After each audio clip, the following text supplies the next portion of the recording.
Hey guys, what's up? Urban One here. I hope you all had a lovely Christmas and I wish you all the best for 2015. Welcome to my first video of the year. And we're just going to be reviewing a comic book. And what we'll be reviewing today is Ultimate Spider-Man, All New Spider-Man Volume 5. Spider-Man No More. Okay, before we do start, I just want to show you here's the front. Um, Here's the spine, and here's the back with Cloak and Dagger. It's collecting, hold on, let me just focus in on here. Yeah, collecting issues 23 to 28 of Ultimate Comics All New Spider-Man. So let's get into this. It's written by the great Brian Michael Bendis with the artwork of David Marquez. Um, And this is an absolutely great read. To be honest, it's possibly going to be on my list for best of 2014.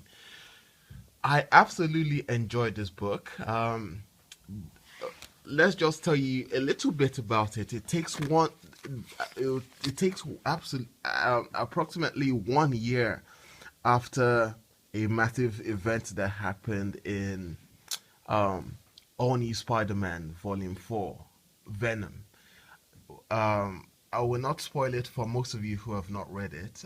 So yeah, there's Miles. He's got a girlfriend now. People claim she's Kate Bishop, but I don't know until they say she is. But then again, I'm just reading it bit by bit. Here's the artwork. It's just great artwork. It's almost like you do not need you just see the expressions on their faces. You do not necessarily need dialogue in particular moments. It's just a great read. Um, yes, it does have great moments. Okay, like this one, where his friend Ganke is talking to him about being Spider-Man, because he knows that he's Spider-Man, but Miles does not want to be Spider-Man anymore. That's why they call it Spider-Man No More. And the artwork is calling back to one of a basically a historic issue of Spider-Man where Peter Parker dumps his costume in the trash. So they're calling back to it with the artwork here. Fantastic artwork, by the way. And yeah, it's just fantastic. Ganke believes in him. He's not really talked to him about being Spider-Man in over a year. But yeah, he Gwen Stacy's also in it. And she's also somewhat pissed off that he does not want to be Spider-Man anymore. Um, I'll just try and find certain things. It's got great characters. There's one character from. Oh, it has the Brain Trust in it, by the way. The Brain Trust is basically the leader from the Hulk villain. The leader is also got what's his name, Arnim Zola the Third. Um, it's got Mr. Sinister as well in it. So it's also really good. There's one villain in here. It focuses on a bunch of things. The origins of Bombshell and the origins of Cloak and Dagger. So Cloak and Dagger are fantastic characters in here. The relationship between both of them is just fantastic.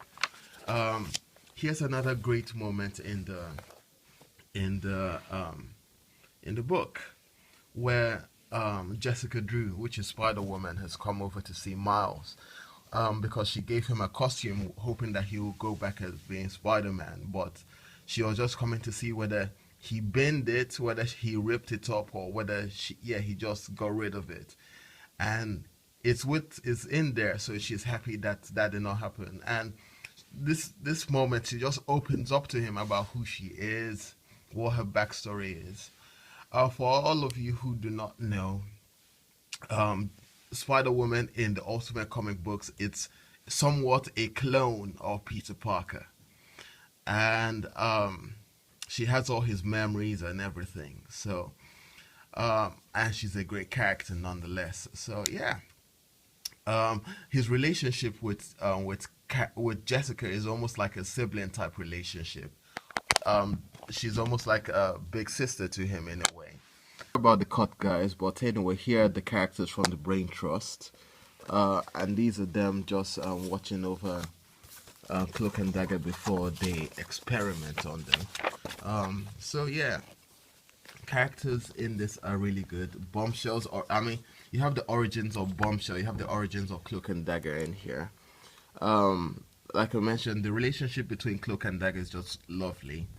And also, you have a character in here, Taskmaster, who is just an absolutely brilliant character. He's not necessarily like your 616 counterpart. He's more like Sebastian Shaw from the Hellfire Club or Bishop from one of the X-Men.